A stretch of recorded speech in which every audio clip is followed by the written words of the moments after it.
Thank you for listening online. I'm going to read. We're currently at the Valley Park in Hurricane, West Virginia. And this is the very first book that I wrote called Frankie the Honeybee. And Frankie the Honeybee, he is seeking help from God to fulfill his mission of spreading sweetness to a bitter world. And the challenge was that Frankie couldn't fly and he needed help. And so with help from his guardian angel Ace and his unwavering faith in God, Frankie learns to fly and fulfill his purpose.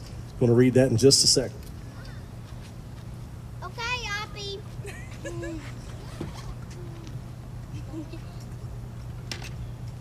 Okay, whoop whoop.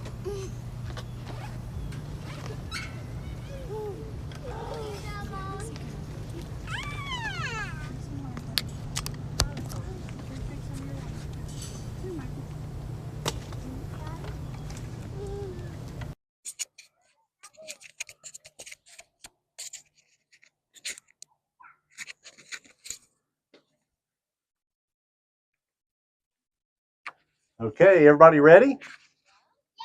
Here we go. All right, here's the first picture. If you want to follow along, here we go. Once upon a time, there was a honeybee named Frankie, and who found himself in a very unusual situation. He couldn't fly. So while all the other bees soared through the air, Frankie remained grounded, unable to fulfill his buzzing dreams. Yet deep within his heart, Frankie believed that he had a divine purpose. He knew his mission was to spread sweetness in a bitter world, and he wanted to do so with all of his might. So one day, with a humble heart, Frankie knelt and he prayed to God, "Dear Lord, I may not have wings that carry me high, but I believe that with all your strength, all things are possible. Help me to learn to fly and fulfill the purpose that you have for me." In that moment, God sent forth his guardian angel, and his name was Ace. And he wore a bomber jacket adorned with golden wings. Ace's jacket was a testament to his experience in flying and his history of completing missions like this before. With a comforting smile, Ace assured Frankie, "Fear not, little one, for God has heard your prayer. With faith in him and determination in your heart, you can do all things." So under the flight instruction of Ace, Frankie embarked on a journey of transformation. Ace taught him various flight maneuvers, including takeoffs and landings and loops. And instead of teaching him to crash, he taught him to fly. And he instilled into him a strong faith in God's power. Frankie was beginning to overcome his limitation by trusting in God's strength. With each lesson, Frankie's wings grew stronger and his confidence soared higher. One day, as Frankie fluttered from flower to flower, he experienced a miracle. He was flying.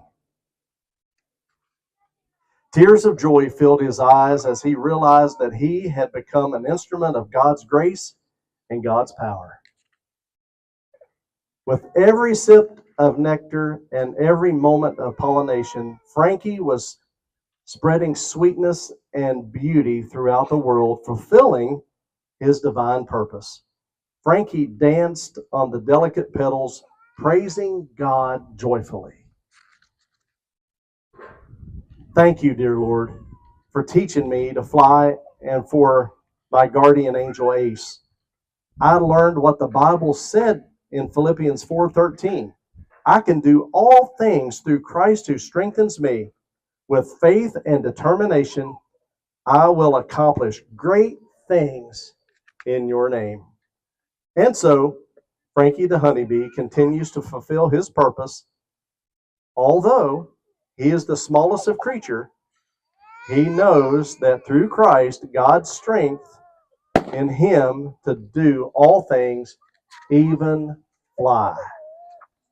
The end. Yay!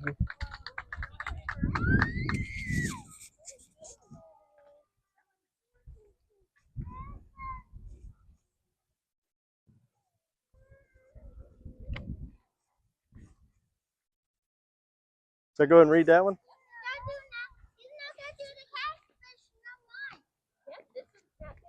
This is the second book that I had the opportunity to write. This all started with a dream that our daughter Lindsay Parsons had, and I sat down several hours after she told me about the dream, and we pinned it out. Adventures of Jack and Catfish Mike. On a little farm just north of nowhere, on the border of the Mason-Dixon line, there was a pond owned by Ike Johnson. It wasn't the prettiest pond. Every summer, green algae and scum floated on the surface, making it look like pea soup. Ooh, yeah. But deep down at the bottom of the pond lived Jack. He's a largemouth bass with one eye bigger than the other and part of an old fish hook stuck in his tail. You can kind of see that right there. The hook made him swim as if he were climbing uphill, but Jack didn't mind. So Jack had a best friend named Catfish Mike. Now, Catfish Mike had some trouble of his own. He wasn't like the other catfish in the pond. He like they were gray and blue. Catfish Mike was a strange, pukey purple color. Ooh, pukey purple. The other fish teased him and called him names, but not Jack. Jack always reminded Catfish Mike that he was made different. Also, he was made special. One sunny day, Jack and Catfish Mike were resting under the shady patch of the lily pads. He says, "You know, Catfish Mike," Jack said, "I heard old Farmer Ike read his Bible on the porch last night, and he read something that stuck with me. And be kind to one another, tender-hearted, forgiving one another, even as God, for Christ's sake, has forgiven me." And that's Ephesians 4:32. And Catfish Mike looked puzzled. "What does that mean, Jack?" Jack wiggled his tail, and the fish hook shined in the sunlight. "I think it means that we're supposed to forgive others even when they don't deserve it, and to show kindness just like Jesus does for us. Maybe we can teach others in the fish pond to be kind too." But Jack said, "No one listens to me. They just make fun of me, and they make fun of me for the way that I look." And Jack smiled. "That's why we'll do it together. You're unique, Catfish Mike, and that's something to celebrate. So let's start showing the other fish how to be kind." The next day, Jack and Catfish Mike swam around the pond looking for fish who needed help. And they found a little minnow named Marcy stuck in a plant at the bottom of the pond. While the other fish swam by, ignoring her, she was crying for help. Jack and Catfish Mike worked together to free her. "Thank you," said Marcy, the little minnow. "No one else stopped to help me." "Anytime," Jack said with a grin. "Remember, being kind is always doing the right thing." Word of Jack and Catfish Mike's kindness began to spread around the pond. Soon fish who used to tease Catfish Mike for his peaky purple collar, started to see him differently. They noticed how he always had a kind word or a helping fin for anyone in need. One day, a strong wind knocked a big tree into the pond, and the tree trapped a swarm of fish, and they were in danger. Jack and Catfish Mike sprang into action. "We have to help them," Jack said. Together, they pushed and they pulled at the tree. Jack used his strong tail, even though the hook made it hard for him to swim straight. Finally, with one big shove, they freed the trapped fish. Catfish Mike used his whiskers to guide the fish to safety. The fish cheered. Jack and Catfish Mike helped us. From that day on, the pond was a kinder place.